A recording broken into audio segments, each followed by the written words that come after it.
वो कौम बनना है। और मेरा लीडर कायदे आजम था जो एक गुलाम हिंदुस्तान में भी आजाद आदमी था। तो पाकिस्तानियों, मैं चाहता हूं कि आप अपना मुकाम समझें। कुरान में अल्लाह कहता है कि मैंने इंसान को अशरफुल मखलूकात बनाया, सबसे अजीम मखलूक। फरिश्तों को कहा कि इंसान के सामने झुको।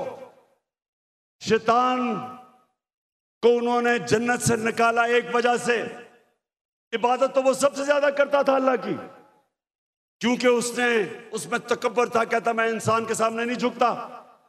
और अल्लाह ने उसे कहा कि तुम्हें भी अंदाजा नहीं कि मैंने इसको क्या सलाहियतें दी हैं। और कुरान में फिर ये भी है, जब इंसान ऊपर जाता है तो फरिश्तों के उससे ऊपर चला जाता है, लेकिन जब वो गिरता है जानवरों से नीचे गिर जाता है। हमारे ऊपर है, हम ऊपर जाना चाहते हैं या जमीन पे रेंगना चाहते हैं।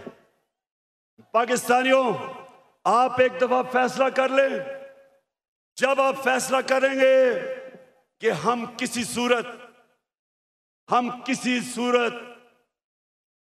स्वाय अल्लाह के किसी के सामने नहीं झुकेंगे, आपकी परवाज ऊपर चली जाएगी। जिस दिन ला इलाहा इल्लल्लाह का मतलब आप समझ गए, आपकी जंजीरें टूट जाएंगी। ये जो गुलामी की जंजीरों में हमें डालना चाहते हैं टूट जाएंगी। अब सब उठ जाएंगे। 22 करोड़ लोग हैं बाहर, पाकिस्तानी बैठे हैं, हर किस्म की सलाहियत रखते हैं, लेकिन ये चोर और डाकू, पैसे के गुलाम, अगर ये आपके ऊपर बैठे रहे, ये मुल्क कभी आगे नहीं बढ़ेगा बल्कि नीचे जाएगा। हमारी कभी फॉरेन पॉलिसी आजाद नहीं हुई। स्वाय थोड़ी देर के भुट्टो के जमाने में, और भुट्टो को साजिश करके अंदरूनी मीर जाफर ने उसको फांसी दिलवाई। कभी उसके बाद आजाद नहीं हुई, लेकिन कभी इतनी गुलाम भी नहीं हुई जो ये थ्री स्टूजेस के दौरान हुई है। जो इन्होंने हमारे साथ किया, जिस तरह इन्होंने हमें गुलामी करवाई, इसकी कोई मिसाल नहीं है। रमजी यूसुफ को पकड़ा दिया अमेरिकनों को हमारे कानून के बरखिलाफ। एमएल कांसी को पकड़ा दिया हमारी अदालतों को पूछे बगैर। एमएल कांसी के वकील ने अमेरिका की अदालत में क्या कहा जब उन्होंने पूछा जज ने कि क्यों पाकिस्तान के कानून के बगैर आप इसको उठा के ले गए, तो उसका वकील कहता कि पाकिस्तानी अपनी वालदा को बेच देंगे डॉलरों के पीछे। और वो किसका दौर था? नवाज शरीफ का दौर था। हम नहीं बेचेंगे, नवाज शरीफ बेच देगा, पैसे का पुजारी है। फिर जनरल मुशर्रफ का दौर आया। 9/11 के बाद इसने पकड़ पकड़ के पाकिस्तानियों को ग्वांटानामो बे में दे दिए। मुल्ला ज़ईफ तालिबान का एम्बेसडर था।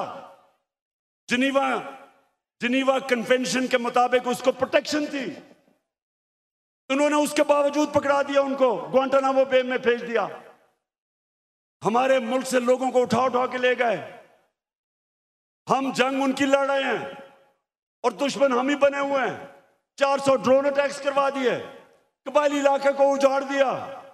जो कबायली इलाके के लोगों को मुश्किलों का सामना करना पड़ा, आप सोच भी नहीं सकते।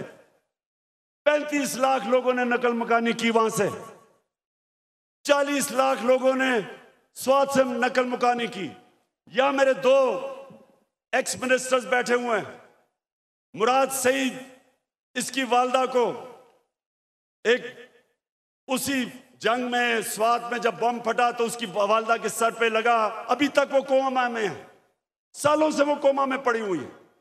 यहां सरताज गुल है, उसका भाई यहां खुदकुश हमले में लाहौर में वो बेचारा शहीद हुआ। मेरे माँ और वालिद की दोनों तरफ से, एक जनरल बिलाल शहीद हुए वालदा की तरफ से, और न्याजी हमारे मियाँ वाली से शहीद हुए। 80,000 हमारे लोग मारे गए। क्यों? पाकिस्तान की जंग से क्या ताल्लुक था? क्योंकि गुलाम बैठे हुए थे। हमें कुर्बान किया गया किसी की खातिर, और हमें दुनिया में जिल्लत मिली। उसामा बिन लादेन को पाकिस्तान में आके